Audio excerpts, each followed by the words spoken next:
여러분 안녕하세요. 8월 10일 여의도 펀드매니저TV 금일시장 전망 및 투자 전략 시작하도록 하겠습니다. 폭풍이 치는 아침입니다. 네, 비는 오고 바람은 불고 혹시 우리 남쪽, 우리 부산, 울산 이쪽 거제도 우리 친구들이 우리 스터디브임, 우리 카페, 그리고 우리 유튜브 친구들이 많이 사시는데 피해가 없었으면 정말 좋겠습니다. 서울도 좀 음산하고 좀 뭔가 우울한 그런 폭풍 후 태풍이 오는 그 전야의 조용한 그런 모습이 침착하고 좀 우운한 그런 기운이 엄습한 8월 10일의 아침입니다.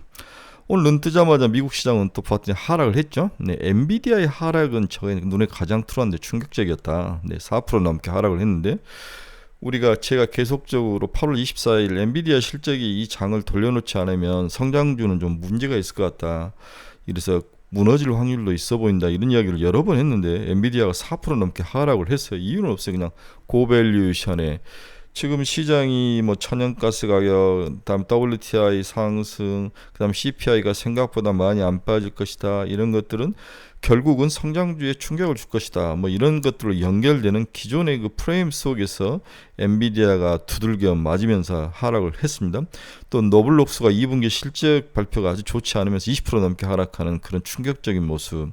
일반적으로 오늘 필라델피아 반도체 지수도 많이 빠지는 모습이 나타났는데 좀 걱정스러운 아침이었다 이렇게 볼 수 있는 거죠. 네. 모든 악재가 온갖 악재 어제 제가 잠펀치라고 그랬는데 강세장일 때 선수가 이길 때는 잠펀치가 아프지 않죠. 그러나 선수가 얻어 터지고 그렇게 상태에서는 잠펀치가 지속적으로 날라오면 힘이 들죠. 잠펀치도 아픕니다. 하나둘 잠펀치의 약세장에서는 무너질 가능성이 높아 보이는 그러한 어떤 성격, 심리, 캐릭터를 잘 이해를 하셔야 될 것 같아요. 다행히 어제 우리나라는 그동안 너무 하락했기 때문에 기술적 반등이 일어났죠. 그 반등의 핵심에 2차전지하고 제약바이오가 떡 버티고 반도체가 죽어버리고 이런 모습이 나타나는데 오늘도 과연 2차전지와 반도체가 연속성을 가지고 시장을 버텨줄 수 있을 것이냐 아니면 미국의 하락이 그 악영향의 영향을 받으면서 무너질 것이냐 굉장히 중요한 기로에 서 있는 하루가 될 것으로 보여지고 있습니다. 뭔가를 판단하고 확신하는데 좀 어려움이 있는 시장이다.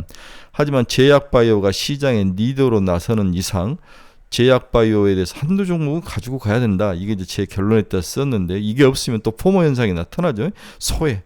우리가 에코프로를 보면서 느꼈던 그 강력한 소외, 쟤 안 꺾이네, 정말 안 꺾이네가 에코프로가 우리에게 준 교훈이지 않습니까? 그래서 우리나라의 한 테마가 형성되면 한 달은 가기 때문에 당분간 제약바이오에 대해서는 단타라도 좀 들고 가야 된다. 한두 종목은 이렇게 예상을 해보는 아침입니다. 네, 금일 시장 전망 및 투자 전략 간단하게 살펴보도록 하겠습니다. 구독, 좋아요 많이 눌러주십시오.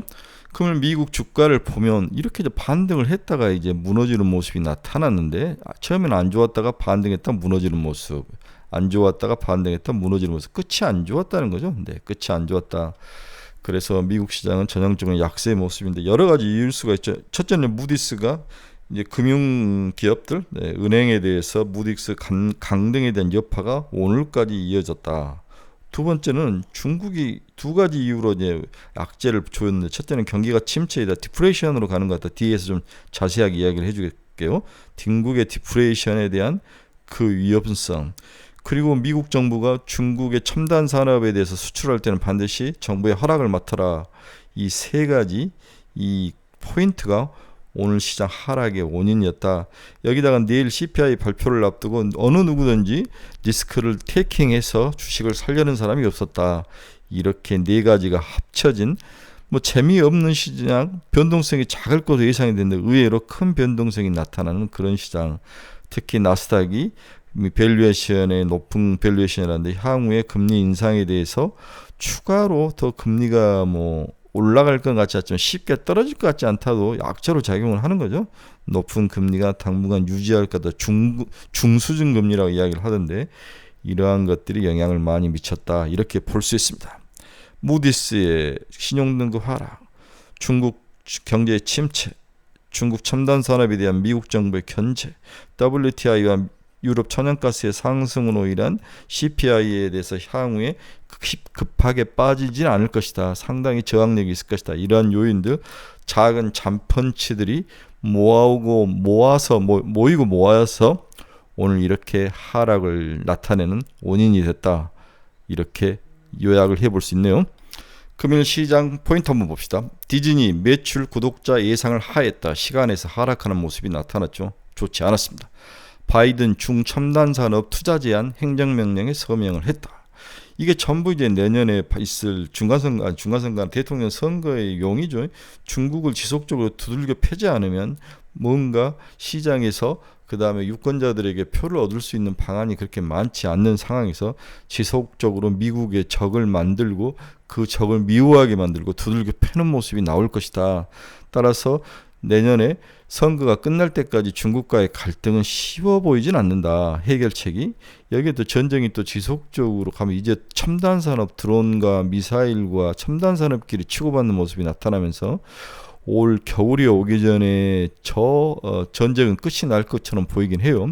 왜냐하면 바이든의 치적이 좀 필요한데 저 전쟁을 종신시켜야만 자기가 외교적인 치적을 가질 수 있기 때문에 올 10월, 11월, 올 겨울에는 뭔가 평화협정이 나타날 것은 사실인데 그 전에 치열한 최첨단 무기로 서로 공격하는 모습이 나타나고 있습니다. 국제유가가 9개월 내 최고를 나타냈다. 천연가스가 5개월 내 최고다. 뒤에서 잠깐 설명해 드리도록 하겠습니다. 미국 30년 모기지 금리가 7%대를 넘어섰네요. 21년 내 최고. 실질적인 우리 이 삶 속 서민들의 삶 속에 영향을 미치는 게 모기지 금리라고 그랬죠. 이 모기지 금리가 변동과 고정이 서로 섞여 있는데 고정은 3%대 중반인 것 같은데 변동 금리가 높으면서 7%대를 넘어서는 그러한 모습이 미국의 향후 소비를 침체시킬 것이다. 소비를 갉아먹을 것이다. 이런 예상을 충분히 해보게 하는 부정적인 경제 지표였다. 이렇게 정리가 되네요. 또 JP 모건은 은행의 신용등급 강등은 매수의 기회다. 이렇게 역발상 이야기를 했습니다. 골드만삭스는 중국 소비자 물가 U자형 회복세를 보일 것이다. 지금 중국이 CPI, PPI죠. PPI가 발표가 됐는데 3% 이하에 나오면서 중국은 경기 침체 국면으로 가는 모습이 확실히 나타나다. CPI죠. PPI가 아니라 CPI. BOA가 테슬라 중시장 부진 가격 인하 효과 단기에 그쳤다. 여기서 단기란 말이 굉장히 충격적이네요. 지금 우리나라도 전기차가 팔리지 않는 거죠. 한국의 현대차와 기아의 그 포지션 좀 애매한 것 같아요. 고급차도 아니고 저급차도 아니고 비싸기는 하고 이 정도의 수준으로 과연 글로벌 시장에 경쟁력이 있을까? 테슬라처럼 아주 고급과 그 보급형으로 나눠서 전략을 쓰더니 뭔가 전략을 바꿔야 될 것 같은데 테슬라마저도 전기차 시장에서 고전의 모습이 나타나는 거죠. 저항에 부닥쳤다. 항상 20% 근처에 가면 무차별해지고 저항에 부닥치는 모습이 나타나죠.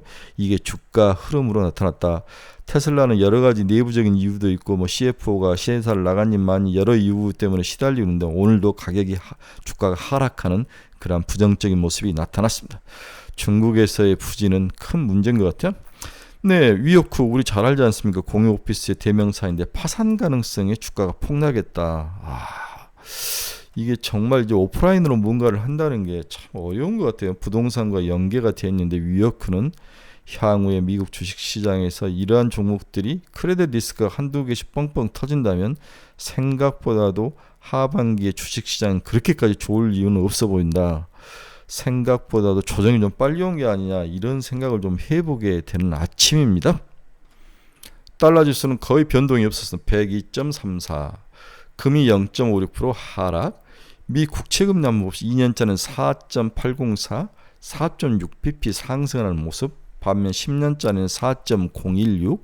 거의 변동이 없어. 0.6pp니까 거의 변동이 없다. 그래서 10년짜리가 빨리 4% 이하대로 내려오는 모습이 나타나야 시장이 안정적인 모습을 찾을 것이다. 이 이야기를 여러 번 강조해 드립니다. 이제 WTI의 모습이 나오죠. 네, 수급은 굉장히 좋지 않은데 생산량을 줄이는 이 여파가 더 크게 시장에 작용을 하고 있는 모습으로 유가가 크게 오르고 있는데 WTI 가격 상승이 벌써 84달러까지 올라온 모습입니다.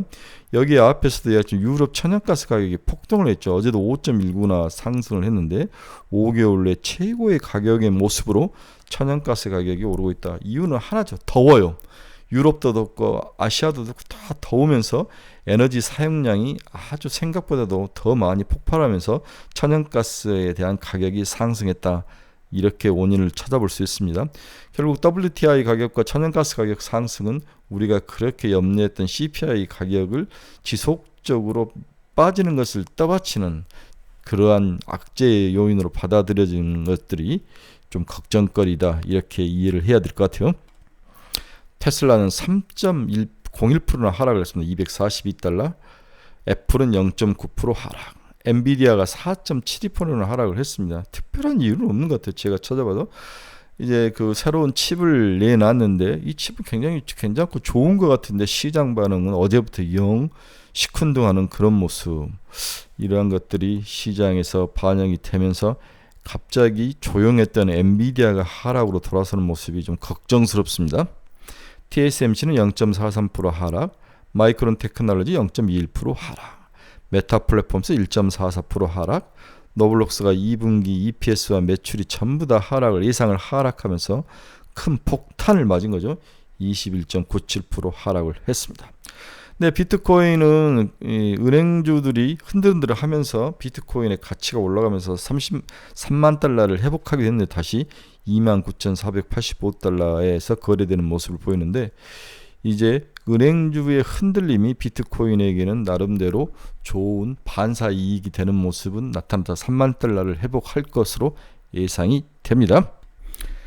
네, 오늘은 첫 번째 우리가 같이 생각해 봐야 될 큰 주제로 중국의 수출 감소는 혹시 글로벌 디프레이션의 전조 증상이 아니냐, 이러한 주제를 한번 같이 나눠보도록 하겠습니다. 네, 하이주권의 박상현 연구원이 쓴 글을 한번 같이 요약해 드리겠습니다. 중국 수출입 절벽 현상에서 볼 수 있는 함의는 뭐냐? 중국은 수출입 절벽 리스크에 직면을 했다. 7월 중국 수출 증가율 지난 20년 2월 코로나19 발생 이후 최저 증가율을 보이고 있다. 중국 교역 사이클이 심각한 부진인 늪속에 빠진 모습이 포착이 됐다는 거죠. 7월 수출 증가율은 시장 예상치를 하회하는 모습을 보였는데 전년 동월 마이너스 14.5를 기록할 정도로 좋지 않았습니다. 수출 증가율이 3개월 연속 감소세를 기록하는 건 물론 7월 수출 증가율은 지난 20년 2월 코로나19 충격으로 인해 수출 증가율이 40.6%를 기록한 이후 최저치란 숫자라는 거죠. 그때는 2020년에는 코로나라는 핑계거리가 있었는데 이번 7월 발표는 굉장히 충격적이었다. 이렇게 애널리스트는 봤다는 거죠. 수입 역시 상황은 유사하다. 7월 수입 증가율은 전년 동월비 마이너스 12.4를 기록하면서 올 2월을 제외하고 9개월 연속 감소세를 보이는 그러한 모습. 수출과 수입 모두 뭔가 문제가 발생을 하고 있다. 중국 경제에 이 이야기를 먼저 시작 부분에서 던지는 거죠. 더욱이 수출입 감소폭이 갈수록 커지는 사실상 수출입 절벽 리스크에 직면했다는 것이고 이러한 리스크에서 탈출이 쉽지 않다는 게 현재 글로벌 애널리스트들이 가장 중국 경제를 보고 고민하는 부분이다. 쉽게 이러한 리스크에서 탈출하는 게 중국의 힘으로 탈출하는 게 쉬워 보이지가 않는다. 중국 수출입 증가율이 동시에 감소세를 기록한 것은 2000년 이후 이번을 포함해 4차례이지만 이번 수출입 절벽 국면이 가장 심각해 보인다는 게 이번 수치에서 보여주는 우리가 느낄 수 있는 함이라는 거죠. 이렇게 중국의 수출입 절벽 리스크의 원인은 공급망 리스크로 대변되는 신냉정 및 내수 부진 리스크 이 두 개가 합쳐진 것이다. 이렇게 애널리스트는 분석을 했습니다. 우선 7월 수출에서 미중 갈등과 이에 따른 신냉정 리스크가 가장 큰 악재로 작용하는 게 눈에 보이는 거죠. 중국의 주요 국별 수출 증가율을 보면 대미 수출, 대EU 수출 증가율이 상대적으로 큰 폭 감소폭을 기록하면서 새로운 신냉전의 피해가 나타나고 있다. 이렇게 볼 수 있는 거죠. 반면 대러시아 수출 증가율은 7월 전년 동월비 51.8% 급증을 하고 있는 거죠. 전쟁 물자를 지금 중국이 대고 있다. 이렇게 볼 수 있습니다. 반면 중국의 한국이나 대만의 수출입이 상대적으로 부진한 현상이 심화되고 있는데 이제 신냉전으로 편이 확실히 갈리는 모습이 나타나는 거죠. 이는 공급망 리스크와 더불어 중국의 내수 경기 부진을 볼 수 있는 그러한 시그널로 시장은 해석을 하고 있다. 그래서 신냉전이라는 큰 벽을 쌓고 있는 미국의 영향, 여기에 중국 자체적으로 살아나지 못한 코로나 이후에 살아나지 못한 내수 부진, 이 두 가지의 큰 벽이 중국 자체에서 여러 실적에서 나타나고 있고 경기 지표에서 나타나고 있는데, 문제는 이게 글로벌 시장에 전이될 수 있는 그 리스크, 그 위험이 생각보다 크다. 하반기에는 이러한 것들과 싸움이 시작될 것이다. 이 이야기를 하고 있는 거죠. 따라서 문제는 이러한 중국 리스크가 강한 전염성을 가지고 있고, 그 전염성의 1번 타자가 한국과 대만이라는 거죠. 이게 이제 가장 큰 리스크이다. 개인적으로 이렇게 생각을 해보는 겁니다. 그래서 디프레이션 리스크가 중국 수입 수요의 급감을 나타내고 있다. 글로벌적으로 4번 정도 지금 나타나는데, 2000년대 이후에 글로벌 금융위기 때 한번 나타나고, 중국의 구조조정 때 한번 나타나고, 코로나 때 한번 나타나고, 다음은 최근에 공급망이라든지 새로운 신냉전의 모습에서 중국의 수입 수요에 급감하는 모습이 나타나고 있습니다. 특히 이제 수입과 수출의 그 퀄리티가 그렇게 좋지 않다는 거죠. 대미 수출이 이렇게 총 빠지는 모습. 그렇죠? 선진국 PMI 제조지수도 빠지고 중국의 수입 증가율도 빠지는 모습이 동시에 비슷한 모습으로 나타나는데, 선진국도 올 하반기에 갈수록 좀 나빠질 가능성, 이러한 것들이 섞여 있어서 좀 걱정이 크다. 복합적이다. 자기 힘으로 쉽게 빠져나오기가 그렇게 만만치 않다. 이렇게 이해를 해야 될 것 같아요. 그래서 신냉전 분위기로 미국의 수출 비중과 EU 수출 비중은 하락을 하고, 반대로 아세안이라는 데 러시아, 브라질 쪽으로 수출 비중이 높아가는 그러한 모습. 그 다음에 중국 부동산 개발업체 컨츄리 가든 홀딩스죠. 컨츄리 가든 홀딩스 주가가 박살나는 모습. 이러한 것들은 중국이 복합적인 리스크 속에 들어가고 있다. 이 리스크의 전염성이 굉장히 강하게 나타날 가능성, 대만과 한국이 이 영향 속에 들어갈 가능성에 대해서 우리가 하반기에 갈수록 좀 주의를 해야 된다.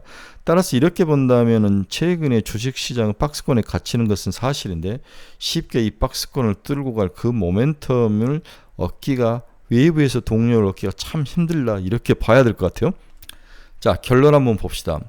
어제 한국 주식시장은 예상과 달리 선조정을 반영하면서 기술적 반등, 즉 상승 반전이 나타났습니다. 상승의 핵심에 2차전지하고 제약바이오가 앞장을 서고 있고, 이들이 상당히 변동성을 가진 기업들이기 때문에 향후에 국내 주식시장의 변동성을 키울 가능성이 높다. 즉 어제는 올랐는데 오늘은 갖다 부어버릴 가능성, 제약바이오도 많이 치고 올랐기 때문에 이익을 실현하면서 또 하락으로 이끌어갈 가능성, 예를 들어서 좀 안정적이고 좀 꾸준한 그러한 기업들이 아니라는 거죠. 최근에 이들의 그 주가 움직임을 보면, 미국 시장은 내일 CPI를 발표를 앞두고 리스크 관리에 나서는 모습으로 하락 마감을 했습니다. 특히 중국발 경기 침체 가능성은 미국, 한국 주식시장에 악영향을 미치고 있는데, 오늘의 그 여파가 가장 크게 나타날 가능성도 있어 보입니다.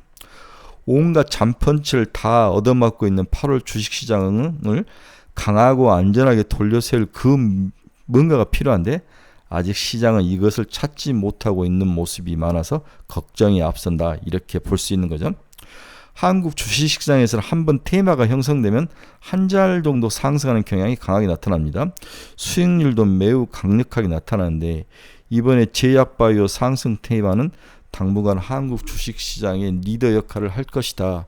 이렇게 보여주죠. 네, 초전도체가 쓰러진 이후에 제약바이오가 시장에서 강한 모습을 보이고 있다. 문제는 어제 상승했던 2차전지의 향후 향방입니다. 2차전지 향후 상방을 보는데, 이게 에코프로의 수급을 한번 봅시다. 외국인 기관이 전부 상승으로 이틀간 끌고 올라가죠. 8월 11일부터 시작된 MSCI 편입 비율을 채워서 8월 말까지 채워야 되는데, 이거에 대한 선매수 차원의 매수가 들어온 게 아닌가, 이렇게 이해를 하고, 두 번째 이유는 너무 많이 빠졌기 때문에 박스권 하단 100만 원 근처에 오니까 매수세가 나타난 모습으로 상승한다. 이 두 가지 이유로 우리가 해석을 해볼 수 있는데, 문제는 연속성이다. 어제의 상승력이 과연 오늘도 이어질지 이제 퀘스천 마크로 붙는 거죠. 테슬라가 저렇게 얻어맞고 전기차가 많이 팔리지 않으면서 이러한 모습들이 과연 어떻게 나타날지 한번 지켜봐야 될 것 같아요. 반면에 삼성 액티브 자산운용이 지금 최근에 3일날 설정해서 운영하고 있는 바이오 헬스 앤 코액트 ETF가 시장의 리더로 나서는 모습이 나타나고 있죠. 동사 ETF가 설정이 됐는데 337억 원짜리가 자꾸 이제 마켓캡이 커지는 거죠. 커지면 커질수록 이제 관련된 종목들을 살 수밖에 없는데, 유한양행이 8.36, 삼성 바이오로직스가 8.01, SK 바이오팜이 6.6, 셀트리온 헬스케어가 6%, 알테오전 4.94, JLK, 루닛, 지아이노베이션, 파마리서치, 오스코텍, 이러한 종목들이 가장 지금 상위 10개 종목이 있기 때문에 이러한 종목에서 사는 것도 괜찮다. 그 밑으로는 셀트리온, ST팜, 한미약품, 어제 한미약품 좋았죠. 보로노이, 원텍, 클래시스, 한올바이오파마, 퓨처셀, 바텍, 레이, 랩지노믹스, 뷰노, 아이센스, LNC바이오, 휴메딕스, JVM, 엘크론, AB1 뭐 이런 종목들이 있으니까 한번 보시고 자기가 좋아하는 종목들을 한두 종목은 사서 가져가야 된다. 이 이야기를 여러분들이 해드린 거죠. 네, 비가 오고 태풍이 치는 그러한 목요일 아침입니다. 미국 주식시장은 우리의 바람과 달리 하락 마감을 했습니다. 원인은 크게 네 가지라 그랬죠. 네, 무디스의 신용등급 하락의 여파, 그 다음에 중국의 경기 침체, 디플레이션으로 갈 가능성, 글로벌 디플레이션의 전이성, 중국의 디플레이션은 한국과 대만의 경제에 가장 큰 영향을 미칠 것이다. 하락장에서 부정적인 요인은 시장을 더 크게 강화시키는, 하락을 더 강화시키는 그런 면도 있을 수 있다. 다음에 중국에 대한 미국 정부의 견제, 그 다음에 CPI 발표를 앞두고 정중동, 다음에 WTI와 천연가스 가격 상승으로 인한 성장주에 대한 그런 그 영향, 악영향 이런 것들이 얽히고 설켜서 빠졌다. 우리나라는 어제 기술적 반등을 했는데 2차 전지와 제약바이오가 시장에 리드했는데 특히 2차 전지의 지속성에 대해서는 의문점이 있더라. 반면 바이오는 추가적으로 상승할 가능성은 있어 보인다. 이제 ETF가 막 생성돼서 프로모션 증권사들이 막 고객들에게 밀어붙이는데 이러한 과정 때 좀 올라가는 모습이 있는데 이것도 과연 어떻게 날지 한번 봐야 될 것 같아요. 그러나 일단 제약바이오가 시장의 리더의 모습은 확실하다. 반면 오늘은 이제 오늘 아침 시장에서 엔비디아가 박살나면서 반도체 성장주에 대한 두려움, 테슬라가 또 박살나면서 2차 전지에 대한 두려움이 이제 확실히 시장에 깔고 나오는데 이 부분에 대해서 오늘 악영향은 충분히 있을 것이다. 그렇지만 이제 팔 때는 아닌 것 같아요. 좀 지켜봐야 될 것 같아요. 24일 날 엔비디아 실적 발표 때까지 좀 견뎌야 될 것 같습니다. 내일 CPI가 좀 잘 발표가 돼서 이자가 한번 보이는 그런 반등의 계기가 좀 나타났으면 좋을 것 같아요. 그리고 태풍 피해가 빨리 좀 지나갔으면 좋을 것 같습니다. 네, 여러분 생각이 복잡하고 외부 환경이 어두움과 음산함이 짓누르는 그런 아침입니다. 이걸 우리가 스스로 좀 마음 조절을 하면서 마인드 컨트롤하면서 극복을 해야 되는 거죠. 이 세상은 생각이 나름인 것 같습니다. 자, 투자의 방향성을 잃어버린 사람들 저희 카페로 오십시오. 그리고 종목 상담이 필요하신 분들 저희 카페로 오십시오. 그리고 추천 종목이나 관심 종목에 대해서 관심이 있으신 분도 저희 카페로 오십시오. 여러분들에게 좋은 친구가 되드리겠습니다. 여러분 힘냅시다. 감사합니다. 내일 아침 뵙도록 하겠습니다.